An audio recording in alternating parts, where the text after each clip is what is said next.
of nearly 40 people to get Chronicle on the air every night, but in 40 years, only a small number have been in front of the camera. Shayna and I are the most recent of the privileged few to bring Chronicle into your homes each night. Here's a look at our anchors and reporters, past and present. The city of Burlington has been the ancestral home for tonight. A portrait of two homeless people, Carl and in an attempt to curb prostitution here in Maine, the publishing world is littered with launched directly upward. So it sends a tingle. Where the creators of the Shelter Institute, Pat and Pat. History and tradition. This is where Chronicle began. Summer in Iceland. Don't remember it. Well, look at the slideshow. Hiking on Nantucket, Kansas, but it is Vermont. The Shanghai. For sale. Success. Waves tossing the boat around in a way that makes work. But changes have come. Hey, what can I say? In winter, for instance, the aircraft carrier is just how young the sailors are. She was originally designed for trade and People, I'm going to try to see it all. I'm Anthony Everett. And I'm Shayna Seymour. We'll see you back here tomorrow night for another edition of Chronicle. How proud Anthony and I are to be in the company of those talented contributors. That's for sure, Shayna. And perhaps the biggest imprint on our program was made by Peter Mehigan and Mary Richardson, who helmed the anchor desk together for more than 2 decades. We visited with Peter recently to catch up with an old friend and the old Chevy. Tonight, Peter Mehigan. I wanted no part of Chronicle. Peter Mehigan, whose gifted storytelling and melodic voice graced Chronicle for 23 years, was a reluctant convert. Chet Curtis was on loan from the news department when the show premiered, but when Chet was called back, Although most of the attention is focused now on the conditions of the runway Saturday night, Peter, also a news reporter, got the tap on the shoulder. I had been in news for 15 years on the street. Very exciting time to be a reporter. Vietnam, busing, the civil rights revolution, all the stuff that was going on in Boston. So I was content. I loved it. And tonight, Peter Mehigan, we welcome you to Chronicle. We couldn't be happier to have you. Asked to work on Chronicle for 2 weeks, he stayed for 2+ decades, quickly warming to his new assignment. I'm a country bumpkin at heart, and I grew up in a small town, New England. So when we started branching out, New England was our beat. I loved it, quite frankly, because it did remind me of that small town where I grew up. I felt right at home, and I said, this is the job for me.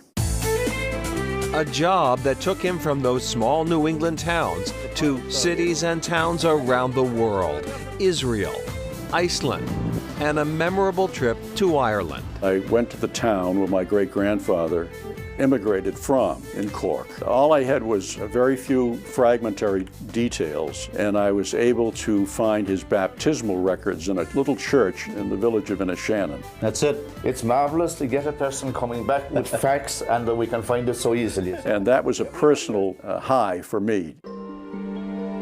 Peter also deftly handled political debates and conventions, programs on Middle East peace, and in 1985, the devastating famine in Ethiopia. There was one American feeding station, and we profiled these very brave nurses and doctors that were working with starving people, dying people. When I was profiling these brave nurses, I heard a Boston accent, and I said to this woman, "Excuse me, where are you from?" And she said to me, "I'm from Massachusetts." I said, "I thought so. Whereabouts?" She said, "Cohasset." And I took a lot of pictures, and when I went back to Massachusetts, I called her mother. I brought the pictures over, and I told her just how brave her daughter was, because what they were doing with those young children who were feeling the brunt of the famine was just incredible. For all his incredible work, Peter is most remembered, even to this day, for his travels in the old Chevy.